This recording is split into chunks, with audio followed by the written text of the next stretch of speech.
Hello there everyone and welcome to Altenew Academy. Today we are going to be creating this card here and we are going to be using some of the new products from the November 2022 release. So to start with, I am going to be using the very pretty Dancing Sunflowers stamp set, and you can see that we have these two large images here, and all I've done is I've stamped them onto some white cardstock using some obsidian ink. So once that has been done, I can then go ahead and colour the images. I am going to be using the coordinating coloring stencils for the Dancing Sunflowers. So for the first layer of this top layer of petals that we have here, I am going to be using amethyst for the base, and then I'm going to be using some of the Misty Morning ink, which is a blue colour, for the tips of the same petals. Once that's done, I'm then going to move the stencil and then add the other one in. And then I'm going to add in the same colours of ink from before. So that's the amethyst I have at the base of the petals. And then I'm going to take the Misty Morning ink and then add that to the tips to add that beautiful blend that we have there. I'm also going to be using some of the grape agate just to the base of that back petals, just to add in that darker look. And then I added a little bit more to the front petals. I'm going to be using exactly the same colours for this second flower that we have up here. So I'm going to be adding that Misty Morning ink to the tips of the petals. Then I'll be adding the amethyst to the base of the petals and then a little bit of that grape agate just to add that really dark colour right at the base of the petals. Once that's done, I'm going to move the stencil and then add in the petals that are behind the ones at the front, and exactly the same colours as before. So we have the Misty Morning at the tips, then we have the amethyst, and then we have the grape agate. I add more of this to the ones at the back than I do on the front because this is where most of the shadow is going to be. So once that's done, I can then move ahead on to my petals. So for the base of the petals, I will be using the Marshland ink.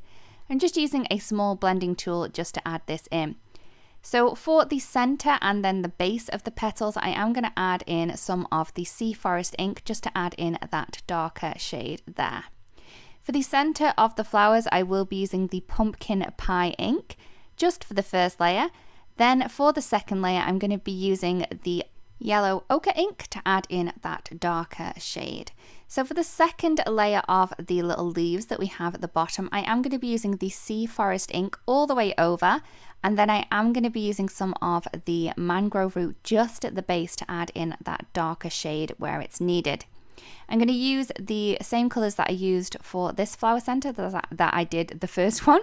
So that is the Pumpkin Pie for the first layer, and then I'm going to add in the yellow ochre for the second. I'm also going to add in the second layer for the little leaves that we have down the bottom, the same as before, marshland for the first layer and then the sea forest.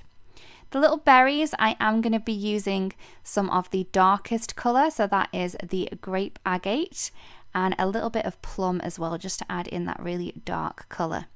The leaves, as before, for the first one, I'll be using the same colours.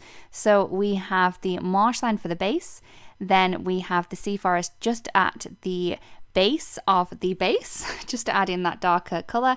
And then for the second layer, we have the sea forest all over, and then the mangrove root at the base just there.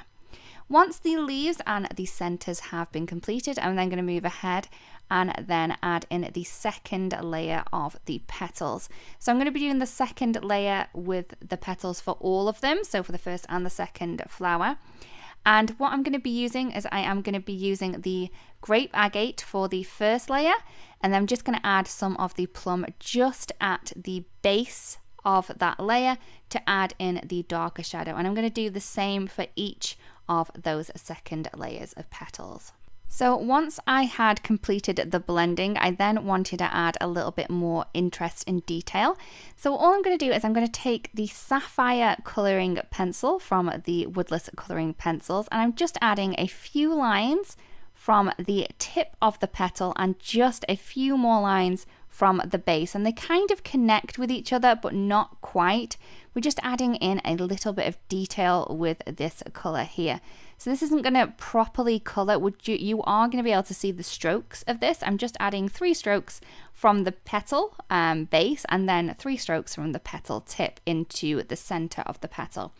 I do love this kind of effect. I know that not everyone is going to love seeing the lines of the pencil, but I do find that it adds a lot of interest and detail to this. Once I had finished with the sapphire, I then wanted to add in a little bit of a purple color as well. So then I have taken the Cosmic Berry one, and I'm just going to do the same as I did before. So I'm just going to add in a couple of lines going in from the tip and also the base using this color. I am doing each of the petals individually. You don't necessarily have to do all the petals, but I do love the effect that this does give. So once I've finished with the petals, I'm then going to add in some more detail to the flower center. I'm using the yellow ochre little pencil here, and all I'm doing is I'm adding some little circular lines, really close circular squiggles just into there, just to add in a bit of difference to that.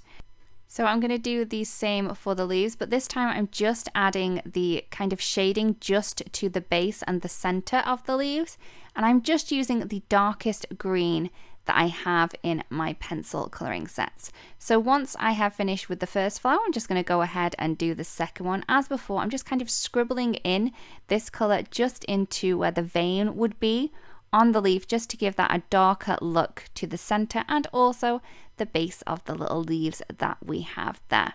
So once I have finished coloring, I can pop my pencils away, and I'm just going to die cut the two images that we have here. So I'm using the coordinating die set for this one. I'm just going to pop that around the colored image, and I'm just going to pop that into place using some of the satin masking tape from Altenew, just so it doesn't move around while I run that through my die cutting machine. Once that's been run through, you can quite easily just pop these out, and you can see that you've got those beautiful die cut images there ready to go. So for my background, I'm going to be using the Hexagon Blocks 3D embossing folder. I'm just going to pop in a piece of white cardstock. This is 4 by 5 1/4, so I'm going to have a little border around the outside edge on a standard A2 card base.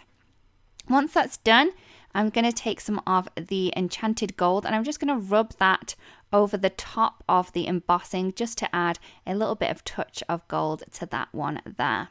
Once that's done, I'm going to add a little bit of foam tape behind the panel just so I can pop that up on my card base to add a little bit of kind of dimension to the piece there. Pop that into place, and I can then play around with the die cut flowers that we have.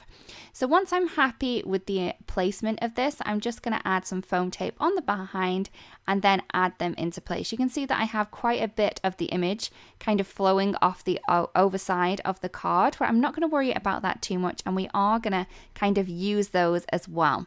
So I'm just going to pop them into place, turn the card over, and then I'm going to snip off any overhanging pieces from behind using some large scissors. I find that it's easy using some large scissors to do this because you don't need to kind of cut so much. So all the little pieces that we had that we kind of cut off, I am going to reuse them by popping them into place onto the other side of the card just to fill in some of the spaces. Once that's done, I can then go ahead and add in some splatter. I wanted some gold splatter, so I'm using the metallic watercolors from Altenew. I did activate them using some water, and I'm just using a paintbrush just to splatter that all over the card. For the sentiment, I will be stamping onto some pale grey cardstock. I'm just adding some anti-static powder because I am embossing. The sentiment itself is from the Acts of Kindness stamp set. I'm just going to stamp that into position using some of the embossing ink from Altenew. Just going to push that down so that is nicely connected to the cardstock. Once that's done, I can add some of the antique gold embossing powder over the top and then heat set. I then trim this down into a little strip. I'm just going to add a little bit of foam tape to one side and then some glue tape to the other because this is going to go over the flowers that are already popped up. So I want this nice and flat. So once that's done, that is the card complete. I really do hope that you've enjoyed this video and that you like the card as well. If you do create a card that was inspired by this, it'd be great if you do share because we'd love to see. Thank you so much for watching, everyone, and we'll see you again really, really soon. Bye-bye.